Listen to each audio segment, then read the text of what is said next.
Hi, welcome to Psychology Today. I'm your host, Ann Morrow. This is a show about bicycling in general and specifically about bicycle safety.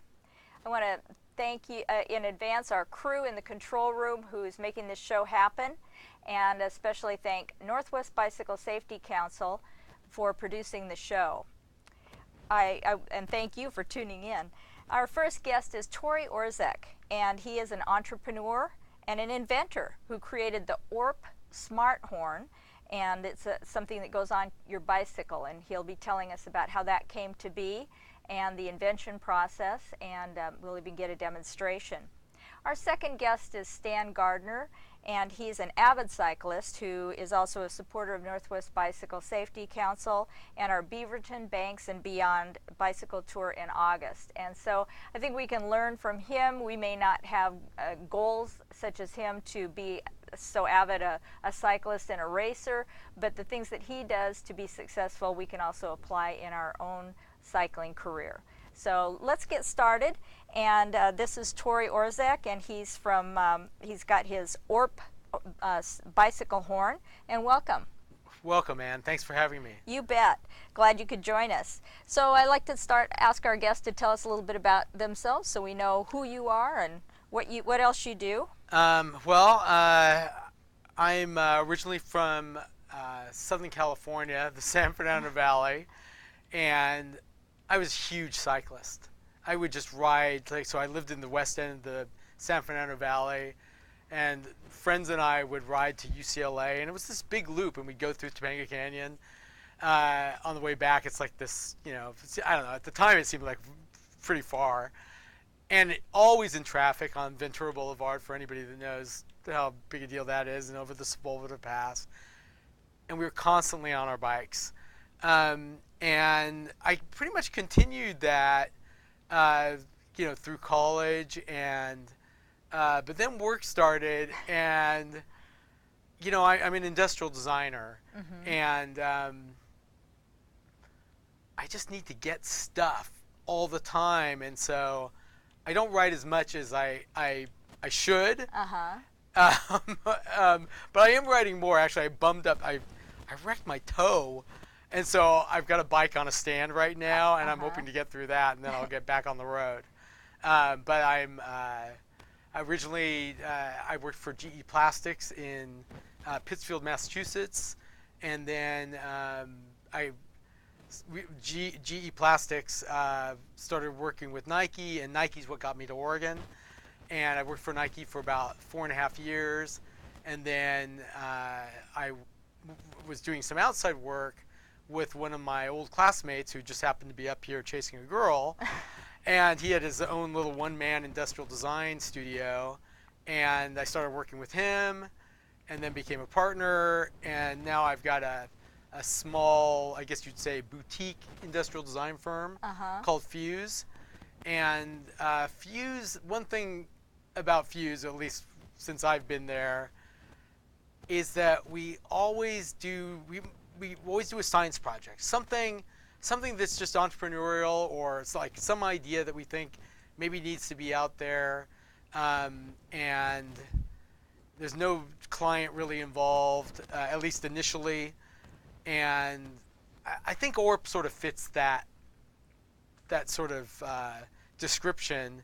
And sometimes we end up trying to meet new clients with these provocateurs, or very rarely do we get them licensed. But then with this Kickstarter thing, everything changed. Now suddenly there was an avenue to maybe get some media, most importantly, and maybe get some of the funding to help make these things real. Well, we'll talk about that in a moment. how did your own cycling experiences contribute to developing the ORP? Well, so when I was in high school, I got left hooked. You know, so the driver I was going straight, the driver made a left turn into me, and I hit the side of his car because there wasn't enough time. And I was fine, and I got a new bike out of it, and I just felt like, whoa, this is great, you know.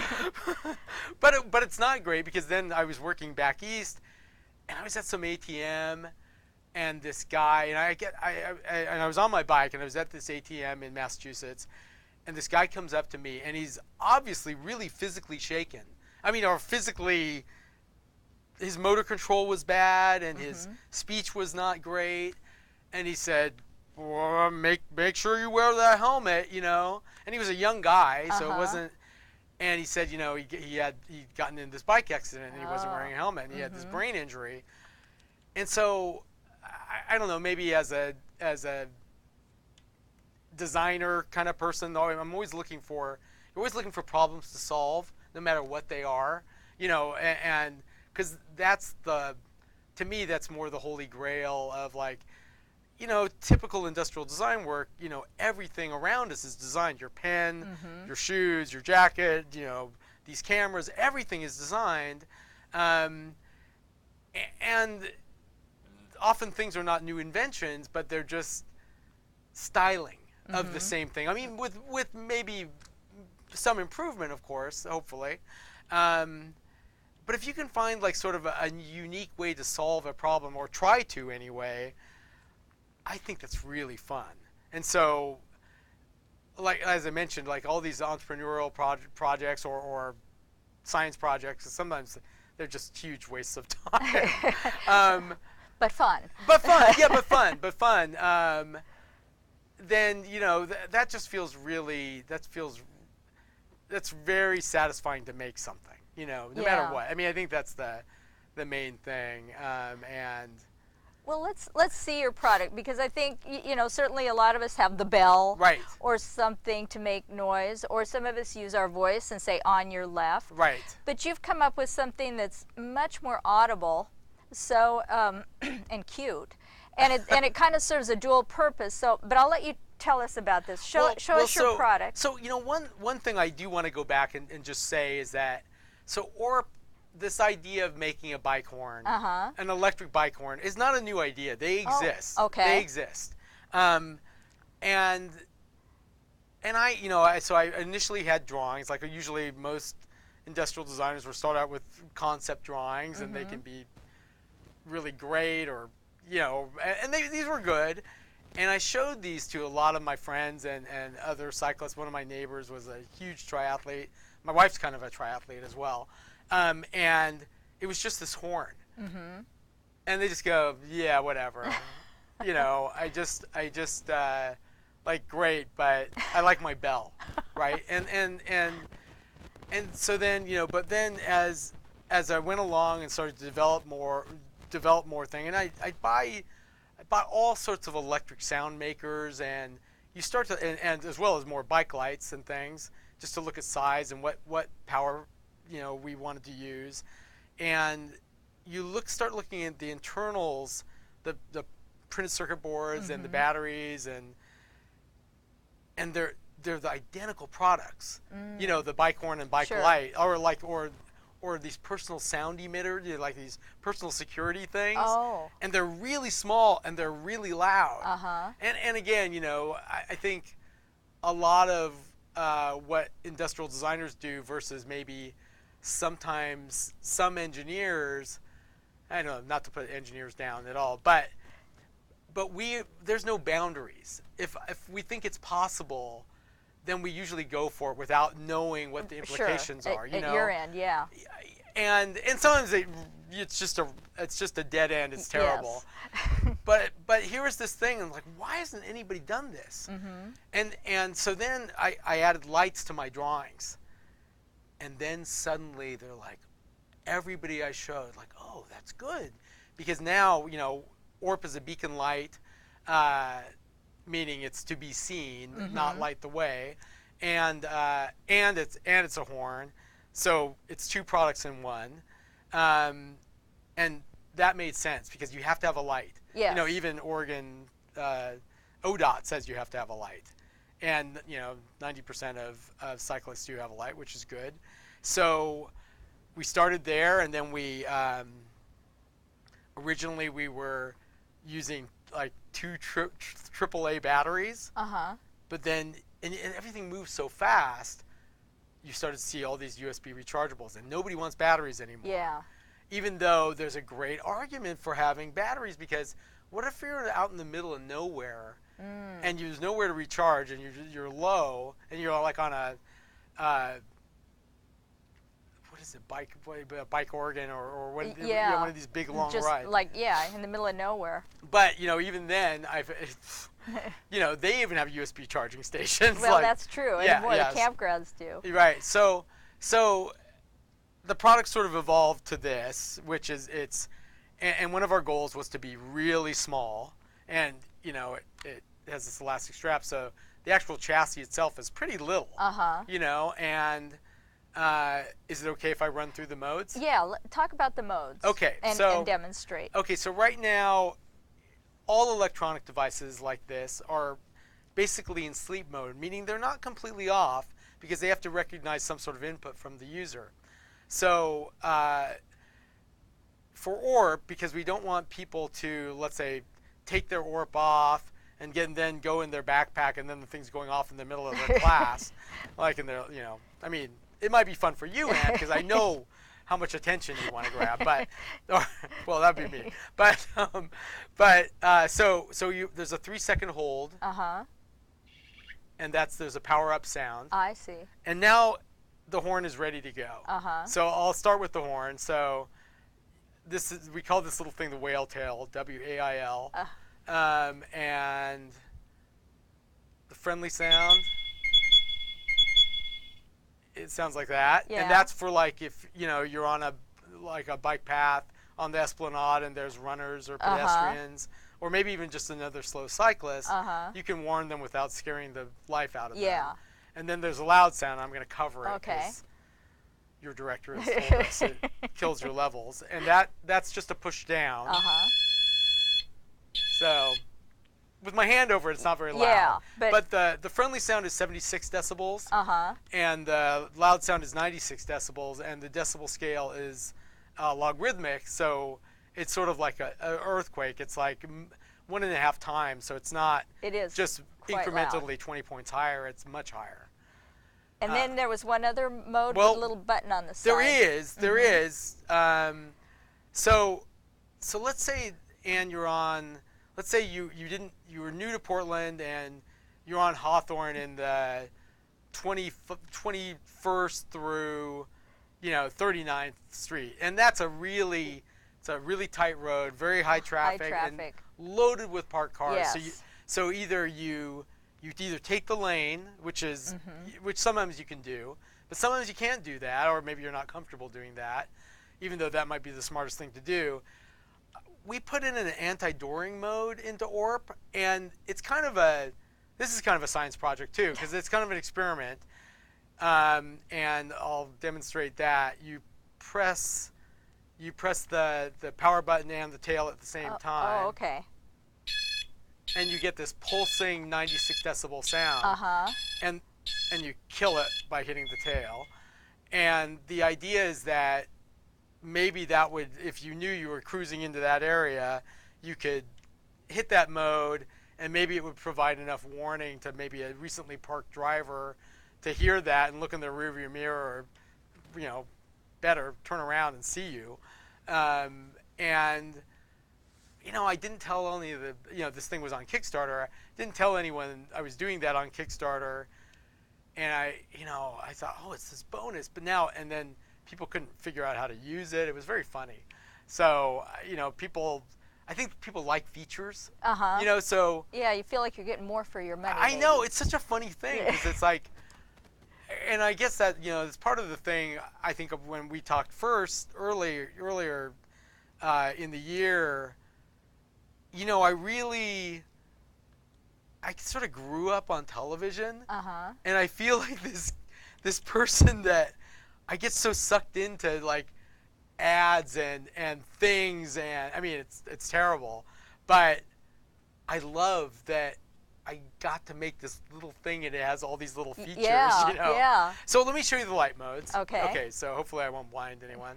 Okay, so the first hit is slow strobe. Uh-huh. So that's the most economical. If you're really low on your battery, you'd want to be in that mode. Fast strobe, constant on, and then if we want to kill the whole thing, we just hold it for 3 seconds. And it all powers down. Yeah. Very nice. Well, let me read at this point, because you talked about that door mode and stuff. This is a quote from Jonathan Moss, who writes a popular blog in Portland called bikeportland.org. And he says, I ring my bell all the time, but it's not loud enough. I sometimes want a real horn, especially around cars. The Orp looks really promising and could help level the playing field out on the roads. So That was nice of him. it Yeah. gives a great example, and again, that's Jonathan Moss, who does bikeportland.org. And that, I think this was probably written too before he maybe had an opportunity to deal with one. Right, he's got one now, though. But I bet he does. Yeah, yeah. So, Great guy. how did the Orp idea come about? I mean, really, what was the inception point? You talked about kind of developing it with seeing other horns and other projects and things like that. But was there some kind of aha moment where you delved into this and looked at this Kickstarter thing? So yeah, multiple things were sort of converging. Okay. So the Kickstarter thing was a big deal, and it's almost like bait, I think, for industrial designers, because some of the and even in Portland, you know, this guy Casey did this thing, the elevation dock, which some of us know about, just an iPhone dock, but a block of aluminum, and he made this great video. And part of the thing with Kickstarter is you have to make a video. It's this crowdfunding resource. Uh-huh. It's a website that, you know, you can ask for money to develop a product, and then you give your backers the product as a reward generally. I see. And so that's hanging out there, and there's been a few of these home runs, and Casey's was one of them. And it's like, oh, come on. And he's a designer or an engineer. I'm like, oh, gee, we gotta be able to do something, you know, because I'm always wanting to, like I said earlier, I'd rather do my own products if push came to shove. Yeah. You know, because I want to be the author of the idea. Sure. You know. Sure. But you know, anyway, it's all fun. It's all fun, and I had a little bit of inheritance, so I had a little bit of money I could throw on it. You know, because I knew it was going to take, the prototyping would take some time, and I needed some expertise that we didn't have in house. So, and you know, once I got to the adding lights to it, it just seemed to just go. You know, like it seemed like there was you know, sort of the cheering section was there. You know, like people saw it and liked it and thought there might be something there, and I mean, you know, I think that's the trick with anything, like people that write books or do anything that takes a concentrated amount of time with an uncertain future. I mean, the high only lasts for a few days afterwards, and then you feel like another loser. Yeah. But yeah. but it feels really good to go through the process, and then to give birth to something is really fun. Yeah. But you know, I mean, like I said, I've always been you know, very cycling accessory aware, and I also feel the cycling industry. I did another product called Bike Bark in 1997. Whoa. That was a piece of rubber that went on your top tube just so you could lean your bike up against poles and things. And you know, I thought the name was really fun, Bike Bark, you know. And the bike industry, it's somewhere to always look, because often the people that design bike products are a step ahead of, like, let's say the people that do furniture.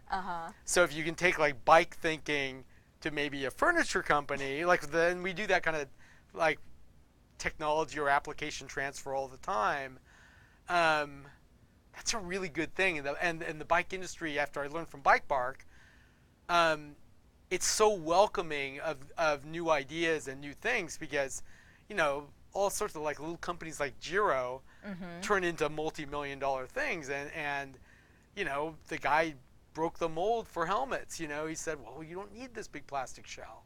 So, I mean, it shows how old I am. But I just thought, as well as we had this other project, we had a 3D printer. 3D printers only usually print a 8-inch cube in terms of space. Well, all the parts of ORP will fit on that building platform.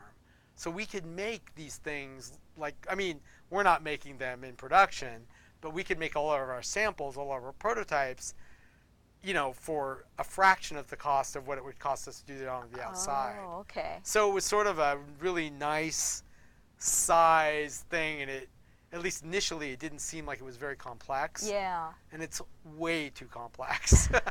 But I see you're explaining how the stars just started aligning for you as far as the idea and the Kickstarter thing and this 3D thing, and it was just all kind of and I mean, I think even the the Kickstarter things are I think people mostly want things to be successful, no matter what, and there's very few. It's a really neat program. It's really, I mean, the Kickstarter people are the geniuses in of anyone, because they make 10% of any successfully funded thing. Sure. And they just reached $1 billion.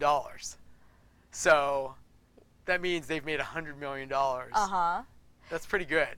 So generally, it's like you called it a crowdfunding, and there's others. Right. And so I know one reason I know about you is that a friend of mine invested, saw it on Kickstarter, and invested a little bit of money, and it's really, so it's a lot of people giving a little bit of money. It is. And if I give and it fails, oh well, I didn't lose my shirt, my retirement, and all that. I just lost it. Just me losing. You might, but the rest of us didn't. Right. And so I take it that you somehow must have done the math and come up with a financial goal that you needed. Yeah. And then you get Kickstarter involved. Yeah, and it's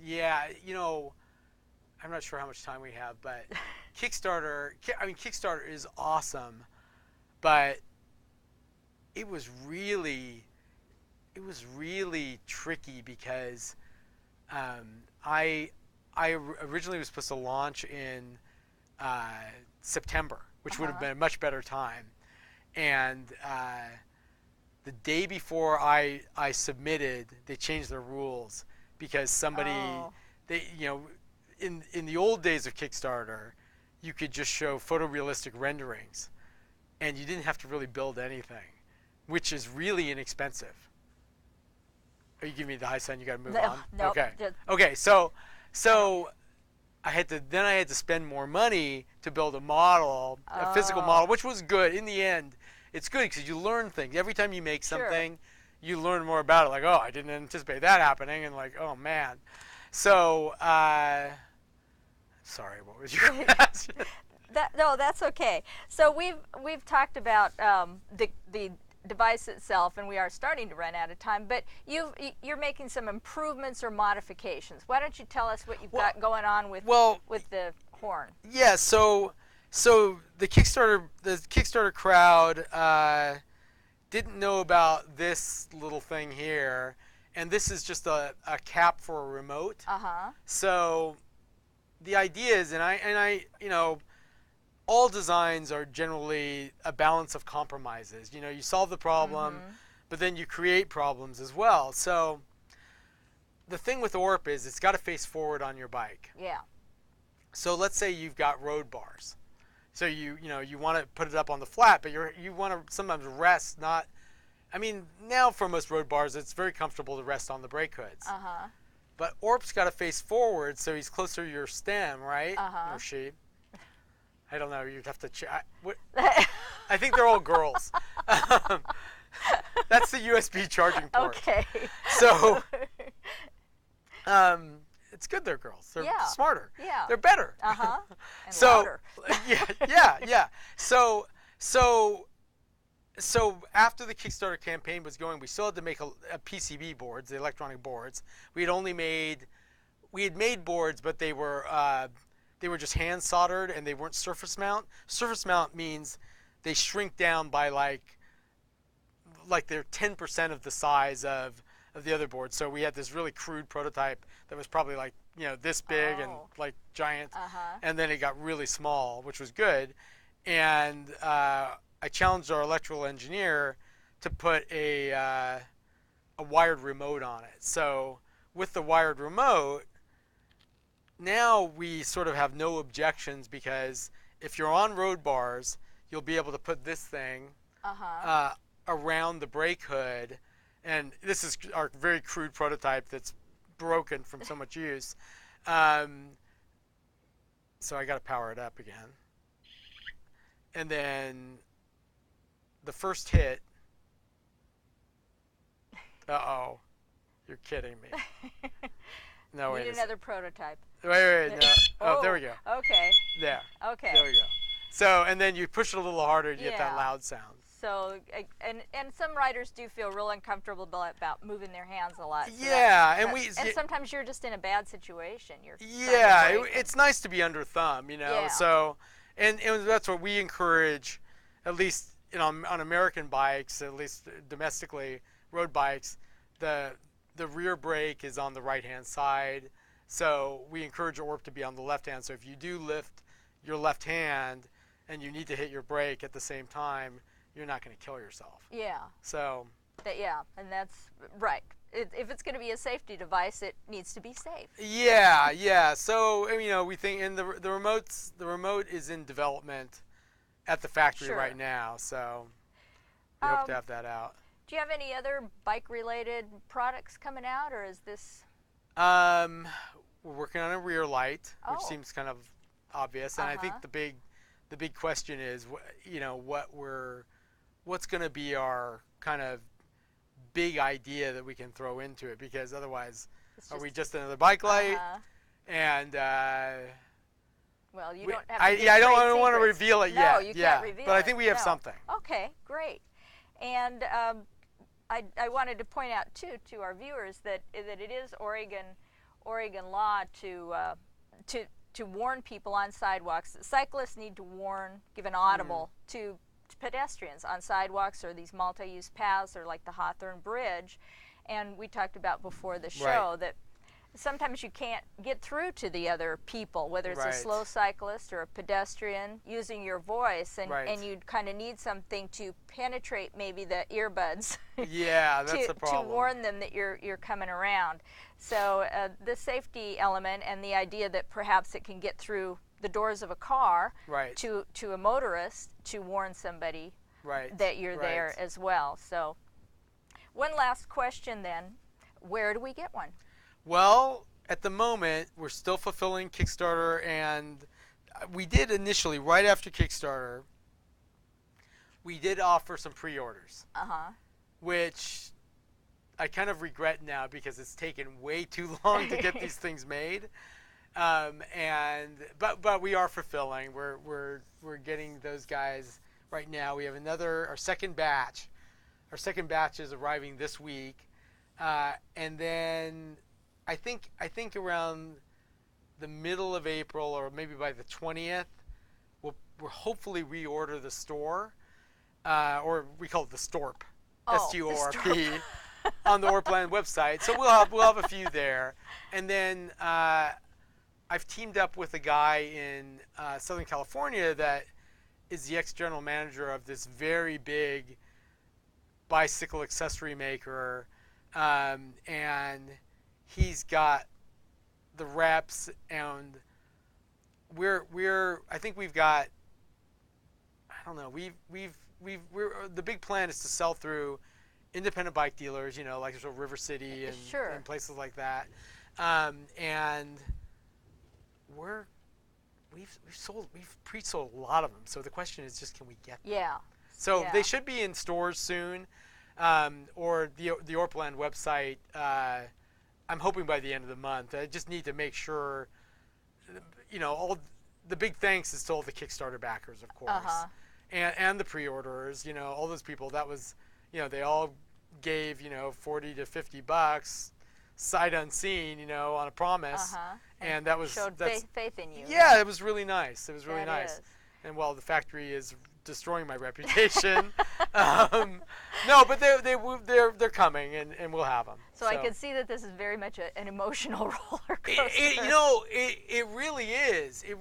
During the Kickstarter thing, you'd see like people are only backing you during work hours, because that's when people are on their computers continuously, not working, perusing Kickstarter or perusing other sites. Well, I got to interrupt you. Oh, sorry. So, yeah. But thank you for coming, Well, Tory, thank you. And thank you for sharing your product with us. And we'll look forward to seeing them and being able to access them and most important, use them to be safe bicyclists. So we're going to go to a safety video now, and we'll come back with our second guest, Stan Gardner. Thank you.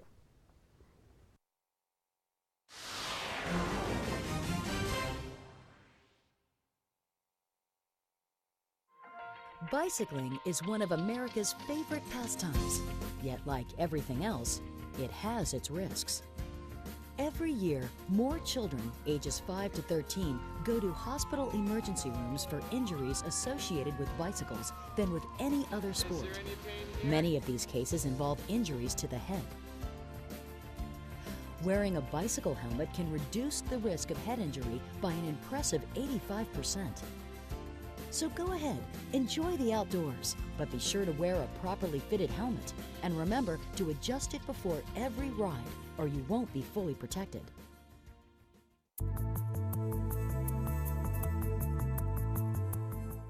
If you will be buying new helmets, be sure from the label that they are CPSC certified.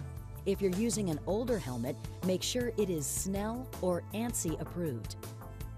And there are even some dual certified helmets that can be used for bicycling and skateboarding. And whether there is a bicycle helmet law in your area or not, it's a smart idea for everyone to wear a helmet. And adults, it sets a good example for the kids.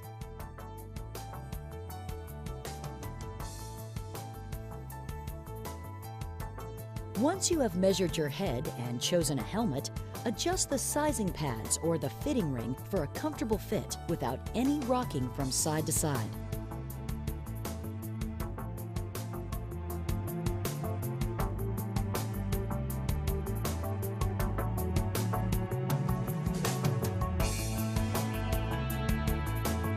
The helmet should sit level on your head and low on the forehead, no more than 1 or 2 finger widths above the eyebrow.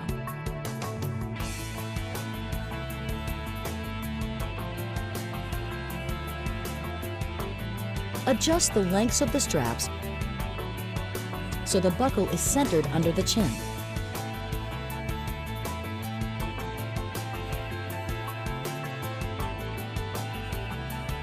Adjust the slider on both straps to form a V shape under and slightly in front of the ears.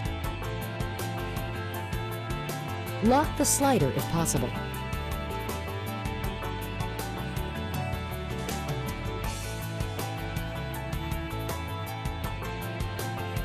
Buckle the chin strap and tighten it until snug. No more than 1 or 2 fingers should fit under the strap. At this point, double check to make sure that the helmet is secure and doesn't rock back and forth. If a big yawn doesn't pull down on your head, refer back to step 5 and tighten the chin strap. And if you just can't get the helmet to fit, try another one. Remember, a helmet can only protect your head if you wear it each time you ride. If you outgrow your helmet or are in a crash, replace it immediately or you won't be protected. With your new helmet properly fitted, you can ride with the confidence that you are getting the best protection possible.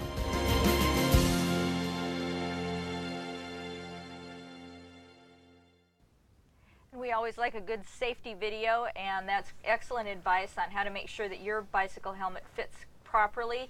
If you had any confusion or kind of want to double back to it with your helmet in hand, these shows do go in reruns, and it's online at our Northwest Bicycle Safety Council website, so you can just replay that video while you're looking in your mirror and trying to fit your helmet. So, and I encourage you to do that. Helmets are very important.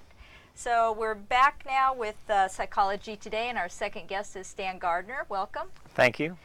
Glad you could make it.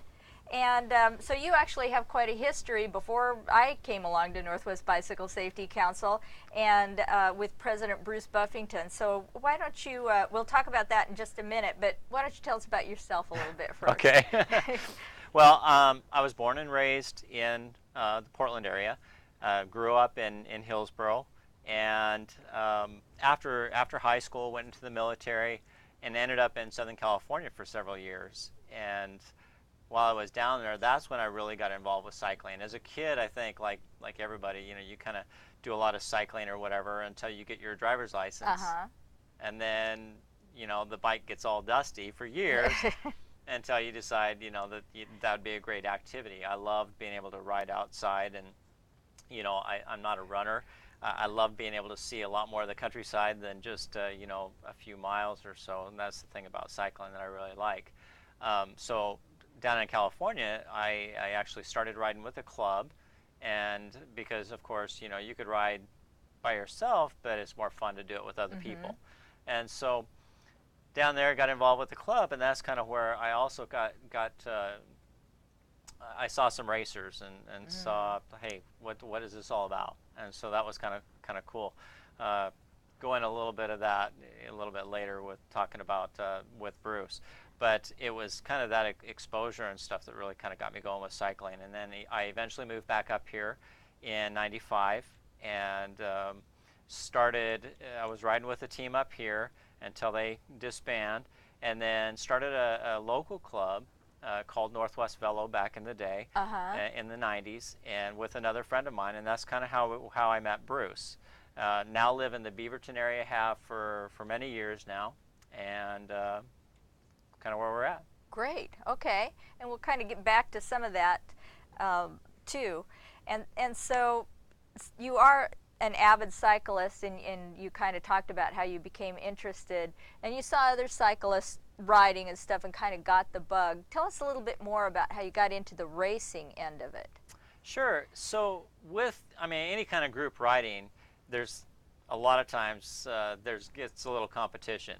You're going to sprint for a sign or something like that with any group. But it was with an actual club, a cycling club racing team, that I was exposed to, kind of higher level of riding, the racing, and all that. And so it was just kind of neat because you can kind of take it. This is a great thing about cycling and the clubs is, based on your experience and fitness level, you're able to ride in different type of groups, different type of people, and I love that. And just kind of gravitated towards more of that racing side of things. And I see you kind of at one end of the spectrum, because you're trying to go as fast as you can and race. But I want to encourage viewers that there's a lot of places in between that you need to find your niche. And if a slower, shorter ride is your place, then that's great. Nobody's judging here. Right. We just all find our place that makes us happy. And yes.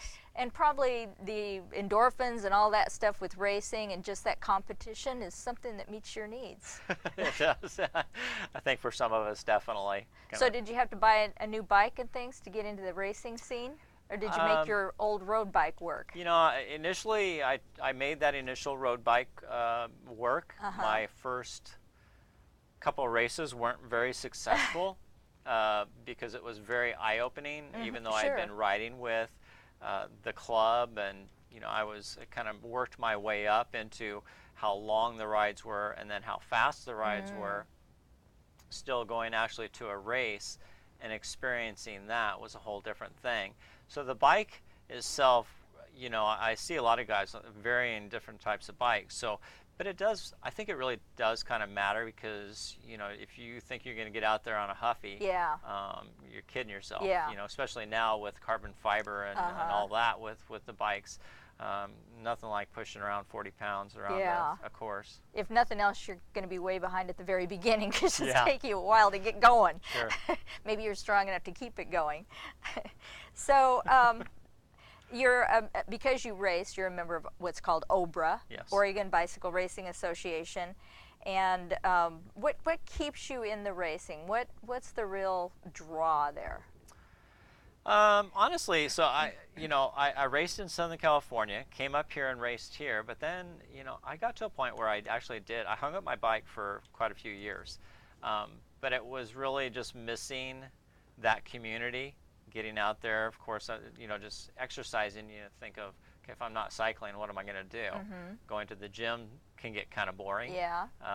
Don't like to do that all the time. So getting back into it, I just really like being a part of OBRA, and then of course with the local clubs and stuff. There's a lot of history and people that I've known over the years that are still racing. That it's just great to be able to get out these races and see people from other teams that you've known for many years. So there's a lot of social element to it, the Definitely. exercise, Mhm. and just competition, friendly Yeah. competition Yeah. with your friends. Definitely, just like today, we did a 40-mile ride up to Vancouver and Oh. Burnt Bridge Loop, Uh-huh. and with part of my Portland Velo Club, Uh-huh. and there was a lot of friendly competition. Little sprints and little Sprints, yeah. and okay, let's see if you can hang on to my wheel. Boy, this time of year, that's something. So how did you meet Bruce Buffington? You kind of referred to that a little bit, Right. touched on that. He's the president of Northwest Bicycle Council, and I know you guys have a little history. Yeah, so when I was part of the Northwest Velo Cycling Club and part of OBRA, it was kind of one of the things back in the day that we would have to put on, organize, and promote bicycle races. And since we didn't really have the background of knowing kind of what races were out there to be kind of had, if you will, this Beaverton criterium came up. Uh-huh. And all I knew, it was, kind of with the Beaverton Bicycle, or the Safety Council, Mhm. with the Beaverton Police Department, and all that. So, we thought what a great way to kind of get involved with our first race, and it had a lot of support. And that was actually also with some of the OBRA members actually saying this would be a really good thing to at least get started doing. And so that's really how I met Bruce, and this was probably back in the 90s.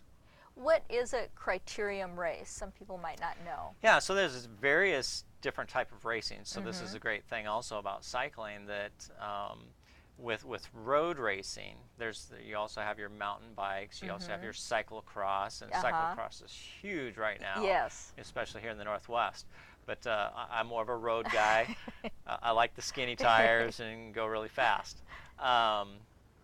So we have criteriums are what we consider a closed loop short course, and it can vary anywhere from like a half a mile to a little over a mile in length. And you typically are going around this loop, for a certain amount of time or a certain amount of laps. And it basically is what we call just a giant sprint fest. Okay. It's kind of very synonymous with crashes. Yes. They have the Twilight series that happens downtown Portland. Yes. That you get a lot of the pro riders come out and will race that, and that's great spectator sport as well as for the cyclist. Very fast, but you're staying really close. It's typically not very hilly. Yeah. And then the other races we have are, of course, a road race, which could be a closed loop, if you will, but it's going to be a lot bigger. Like Cherry Pie just happened a couple weeks ago, and that was, I forget exactly, 20-some miles or so as far as a loop. And so you may do, some of the more beginner riders may only do one loop, where the more advanced riders might do 2 or 3 loops of a course. And then you have time trials, which is basically you against the clock. Of course, we're always kind of comparing ourselves to the other guy, to our friends. How did I do against Joe, And so the time trial is great to just kind of check that fitness level and stuff, but it's also something that, you can kind of take and also through the USA Cycling Organization, which is part of what feeds into the Olympics and all that. You can gain experience and exposure there too, and a lot of great races. Yeah, and that might be a good starting place too. Like you said, those first few races was such a learning experience. Yeah, because there's with a time trial, because you're just going against yourself and the clock. You typically have about a 30-second interval between bikes. Mm-hmm. A newer rider's not going to feel any kind of pressure, right. or if they're not used to close quarters yes, riding. The physicality yes, of it. Because criteriums are, the other thing is, and you talk about crashes, you're bumping. Yeah. We're actually physically either, kind of trying to fit in a gap that really isn't there, or whatever we need to do to try to be at that line first. Yeah. So that's, big difference there. So time trial is actually really kind of one of those easy things to do, yeah. that anybody could go out there and not feel like that they're going to have to worry about getting taken out. Good point. What kinds of cycling events are drawing your attention this year in 2014? Well, right now, I'm kind of just I'm not the best road racer, because my more skills are into the flat, fast type. Because some people are really good at climbing. Yeah. And so a road race would be much more suited to them, because most road races have, some amount of hills or whatever that you have to go over, where some of us may be more flatland speed. And so like the series out at PIR, they do a Monday night Masters series for us older guys and women, as well as a Tuesday night, and that's pretty much all ages on Tuesday night. And that one's great, because it is, you're going out there and you're just going around and around out there at PIR, but it's just really fun because it can be incredibly fast, and you have that close quarters riding, which is a lot of fun. Yeah. And another maybe good starting point for somebody that's just getting interested? Yeah. Somebody that's really just kind of getting started, I would honestly think that, okay, be a part of a good club. To me, a good club's going to have enough riders that's going to get you socialized with how we ride as a group. Okay. Initially, we talk about how close, because if we're riding single file typically on the road, how close are we behind that other guy? Yes. A new rider is going to be back 7 or 8 feet. They're like, that's as close as I want to be. Where if we're racing, we're within a foot to 6 inches or closer. It gets that close, and you have to feel comfortable and not so rigid on the bike, like, oh my goodness, am I going to touch his wheel or something? Yes. Yeah, there's a whole etiquette and protocol to all that, which, like you say, you go out and learn it. Right. So with the club can really socialize you in how to do that. And then with the better clubs, like Portland Velo, for one, this one I just joined back in October. I like them because they're very, very structured for somebody who's just coming in. So they really have that. They have ride leaders that are coordinating the people to be able to, like, okay, here's what we're going to work on for the, for more of the beginner riders, given their pace and all that kind of stuff. But then once as you move up, everything kind of changes. They start getting into learning, how do we pace line? Because that's one thing as a team race, learning how to pace line, and even with a lot of races, pace lining and knowing how to, if there gets a break off the front, you got to know how to work with other people in a pace line to be more efficient. Yeah. And you get that from the clubs. Right. All that strategy and exactly, and through that, of course, being a part of, typically if you're a part of a local club, then you can become a part of OBRA. That's not necessarily true, across the board, because you can be what they call an unattached rider as part of OBRA. But in my experience, many years of racing, you want to be a part of a club. There's benefits to being a part of a club, generally speaking. You might have a local bike shop that gives you a discount for parts, and maybe give a deal on bikes every once in a while or something like that. But yeah. Great insight. Now, you don't seem to make a secret of the fact that you happen to be in your early 50s. You've referred to masters at the PIR and stuff. Yeah. But you're still very active physically, and of course, you know, you can't know how you'd be if you'd taken a different course in your life. But what benefits do you think cycling has given you to be right here at this age? I mean, a lot. I mean, as far as a lot of benefits. That, you know, biggest I think is just overall health and kind of wellness as far as, you know, our physical activity. And as we race or as we ride and improve, you know, our capacity for work, our capacity to go longer, go faster, and stuff will improve as we kind of increase our fitness level. And you know, to be where I'm at now, my age, and knowing that I've been out to the Masters Nationals the last couple of years, and to see guys and gals in not only their 50s, but 60s, 70s, 80s, Yes. and even 90s Wow. riding and racing their bikes. Uh-huh. And so it is a lifetime sport. And that's the thing that's great, because, you know, if it's something you enjoy, why not do it? Yeah. You know, doesn't matter. It's like, okay, I used to do it as a kid. Why not now? Mm-hmm. You know? And I think that happens to a lot of people. Uh-huh.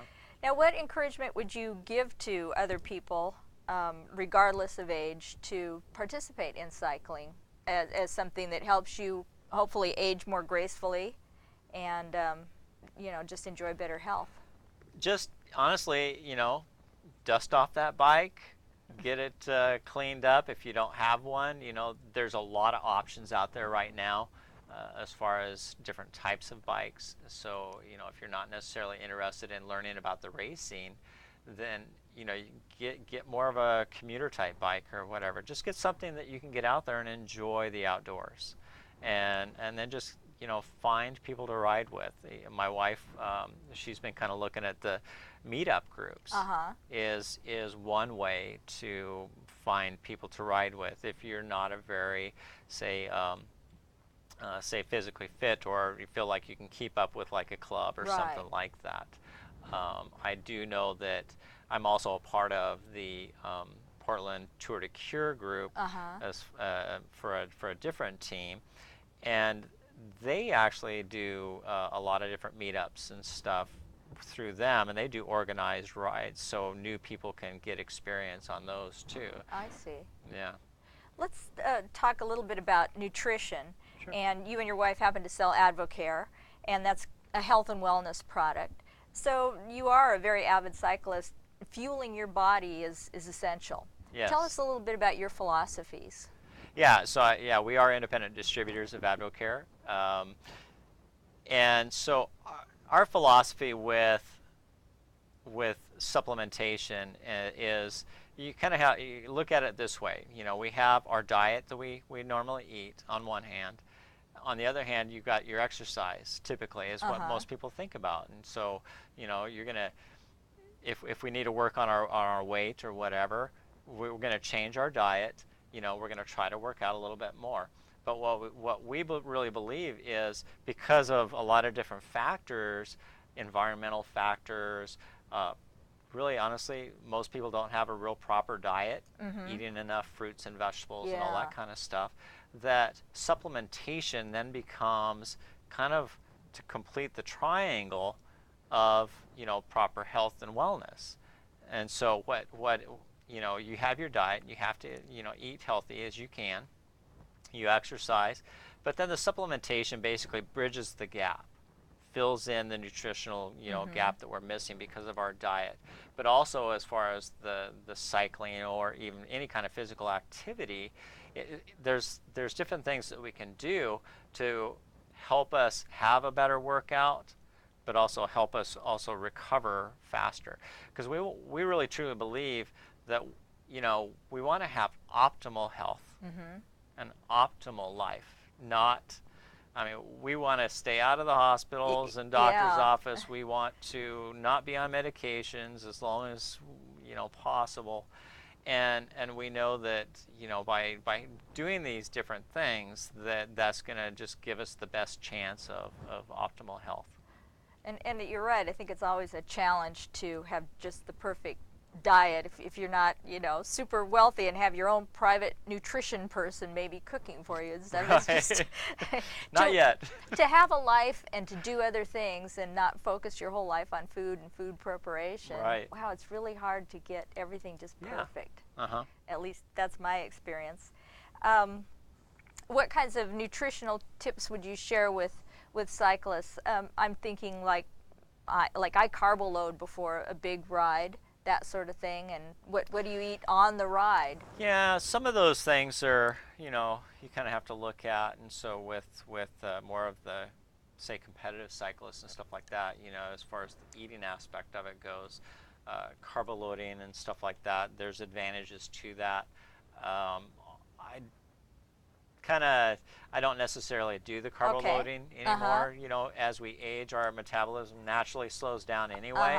So we typically don't. I mean, we're already, honestly, as a society, overeating. That's certainly true. To carbo load really kind of defeats the purpose. However, you know, you do need to fuel your body properly before your exercise and stuff. And so finding products that you really believe in, you know, that you can take, that you feel confident that they're going to give you, the nutritional value that you're really looking for. That's going to make a measurable difference in your workouts. Because I mean, you could go to GNC or whatever and just grab any kind of multivitamin, and you're taking vitamins, but really, you know, you kind of look at, okay, how effective are those things going to be? So you want to really try to find something, because we know it's like anything. There's going to be really cheap things that are going to be, they're going to be cheap, but you kind of get what you pay for, and may not be effective, may not have a measurable difference in your health. And on the other end is having, you know, optimal nutrition and a product that's really going to make a measurable difference. Okay. Well, thank you. That's Stan Gardner talking to us about racing and nutrition, and thank you for joining us, and thank you for your insights. That was very helpful. Thanks for joining us on Psychology Today, and we hope you'll get out and ride your bike. We at Northwest Bicycle Safety Council are getting ready for Beaverton Banks and beyond, and so look at the website at Portland Wheelman Touring Club, pwtc.com, and look for Bruce Buffington's name and mine, and come out and ride with us. Thank you for joining us.